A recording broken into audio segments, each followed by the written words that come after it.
असं शरीराला वेदना आणि स्वतःला त्रास करून घेऊन कुठलीही समस्या दूर होऊ शकत नाही. स्वतःला खंबीर करता आलं पाहिजे. एकटी बाई म्या काय काय करू. पैसा नाही, डोक्यावर छत बी नाही.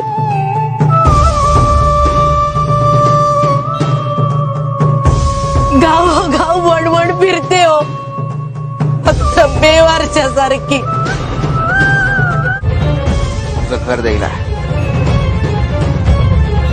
घेऊन जा.